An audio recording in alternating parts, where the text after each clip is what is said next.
Good morning, GGs. Coming on really quickly because I had something on my mind. I often read posts inside of Godly Girls, and it sometimes feels that some of the greatest people, nice people, good girls, right, are going through so much hell. And it's hard to understand why. It's like, okay, God, I'm such a good person. I know I have a good heart. Why is my life so chaotic? Why are things so bad for me? Why is life so hard? When I'm such a good person, am I struggling so much? Struggling financially, emotionally? Why do my relationships suffer? Why are things so difficult? And one of the things I wanted to come on real quick and tell you this morning is that one of the reasons that life is so difficult for good-hearted, big-hearted, kind-hearted people is because they think by being nice that they're going to be able to have really, really great lives. But it's intuitive that nice people do not create enough boundaries. They don't ask for what they want. They don't say no. They hold their tongue. And just because you express yourself and hold people accountable doesn't mean you have to be angry. You don't have to be bitchy to set standards and boundaries. And what happens over time, because you've been too nice, you've been too easygoing, you've been a pushover, is that people begin to take advantage of you. They take you for granted. They literally know that they can walk all over you and they can get away with it, and you're not going to do anything. You're not going to come out fighting. You're not going to defend yourself. You're going to keep trying to turn the other cheek. And so you've taught people that they can literally walk all over you. And that is not an equation for a good, happy life. In other words, people are only going to treat you how you hold them accountable to treat you. And so by being nice and passive, oh, he didn't really mean it like that. Oh, I'm going to lead by example. No, they're not going to learn anything. At the end of the day, let your yays be yays and your nays be nays. You're going to have to start to say no. No, thank you. No, that's not going to work for me. You're going to have to start making yourself a priority. You're going to have to hold others accountable to your happiness. The same way that you make other people happy, you need to hold others accountable to your happiness as well. The reason that some of your lives are such a hot mess is because you're simply too passive. You're too worried about what people think of you. You're too worried about saying the right thing. You're too worried about not hurting someone else's feelings. But at the end of the day, you're hurting. And so the way you deal with people is so passive. And because you don't require enough from other people, they take advantage. They keep taking. And as long as you're giving, they're going to keep taking. So I see some of the biggest, sweetest, biggest hearted, kindest hearted people living lives where they're not fulfilled. Not fulfilled because they are not leading their own life. They're not standing firm in their own life. And if your life in certain areas is not what you want it to be, I dare you to stand up. I dare you to boss up. I dare you to start speaking your mind. I dare you to start taking authority and being firm, and not just on others, but on yourself. On yourself. Your health isn't going to turn around by you being passive and easy on yourself. Your money's not going to turn around by you being passive and not giving it the intention and being intentional and being disciplined. Your love life isn't going to turn around by you being passive. At the end of the day, your life is your life. You only have one life to live. It's up to you to determine what kind of life you're going to have. Stop putting your life in other people's hands. It's not their responsibility. The quality of your life is up to you. How much money you make is up to you. Believing in yourself is your number one job. Your number one job. Stop expecting other people to believe in you, and you don't even believe in yourself.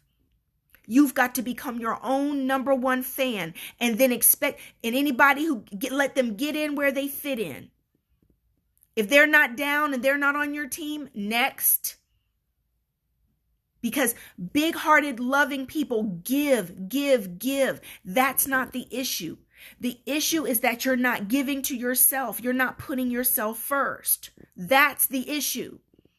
It's not an issue of your generosity. It's not an issue of your charity. It's not an issue of your love. That is given. You give and love and do for people. That's not the issue. The issue is you don't give and love and do for yourself, but then wonder why your life is a mess.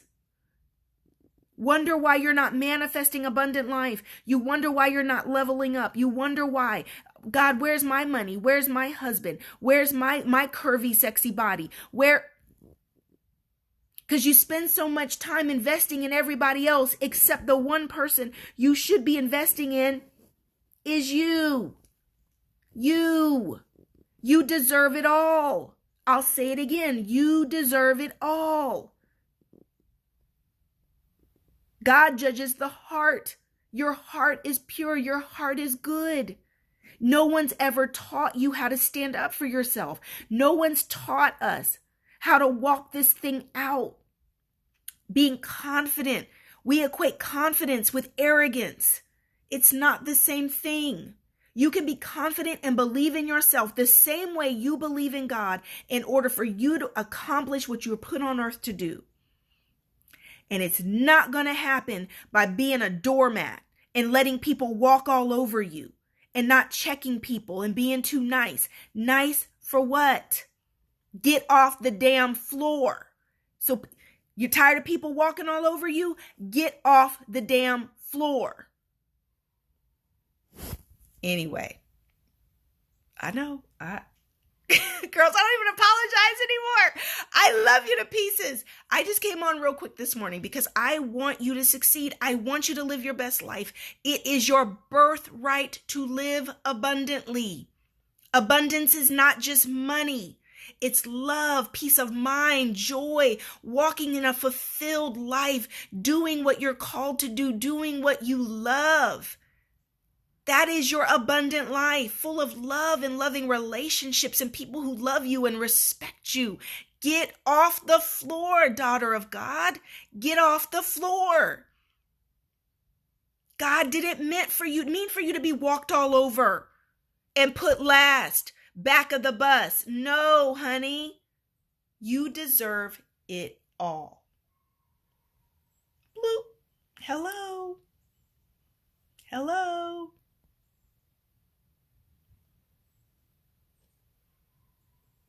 I'm just saying, get off the floor. Sophia says, I'm unwell at the moment, going for surgery on Wednesday, focusing on me, self-care, self-love. Some people want me to come see them. I'm like, no, come see me if you want to see me. You know where I am. Thank you. Sophia, I pray for your health and your well-being in this surgery on Wednesday, even right now, God. We ask everything to come in order, the surgery to go well, for the quick recovery. God, turn it around even right now as she learns how to take care of herself and level up in self-care and loving herself, to believe in herself and be able to put herself first. Health, wealth, mind, body, and spirit. We speak abundance over her life and prosperity even now as she takes the necessary steps to do it. Amen. God, listen, girls, listen, God ain't playing with you. If it feels like the heat is getting turned up on you, it is because God is trying to change your ways. He's trying to get you to learn the lessons instead of doubling down on being nice and taking people's crap. Get up off the floor. Get up off the floor. Do your work. Toughen up, boss up.